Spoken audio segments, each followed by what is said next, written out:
कांदिवलीतील बालभारती कॉलेजच्या प्रवेशद्वारावरती गुजराती नामफलकाची बातमी काल साम टीव्हीने दाखवली होती आणि त्यानंतर कांदिवलीतील बालभारती कॉलेजच्या नावाचा गुजराती भाषेत लिहिलेला फलक हटवलाय।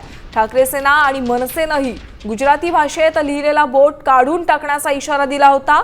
त्यानंतर शाळा प्रशासनाने गुजराती भाषेत बालभारती लिहिलेला बोर्ड काढून टाकलेला आहे।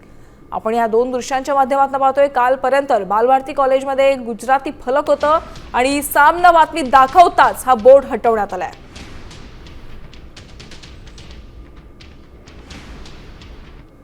बालभारतीमध्ये गुजराती भाषेमध्ये लिहिलेलं काल आम्ही लोकांनी या ठिकाणी एका अगोदरही पत्र लिहिलं, पण काल आमच्या विद्यार्थी सेनेचे विनायक राऊत आणि त्या लोकांनी सर्वांनी पत्र दिलं होतं या ठिकाणी आणि बोर्ड ताबडतोब काढायला सांगितलं होतं। त्यांनी आम्हाला काल विनंती केली 1 दिवसाची की आज आम्ही उद्या हे बोर्ड काढतो, म्हणून उद्या नाही काढला तर आम्ही या ठिकाणी येऊ आणि आज या ठिकाणी आम्ही बघायला आलो। आमच्याकडे हा बोर्ड इकडचा जो गुजराती भाषेचा होता तो काढलेला आहे आणि आता त्यांनी आम्हाला स्पष्ट सांगितलेलं आहे त्याच्यानंतर जो बोर्ड आता नवीन बनवणार आहे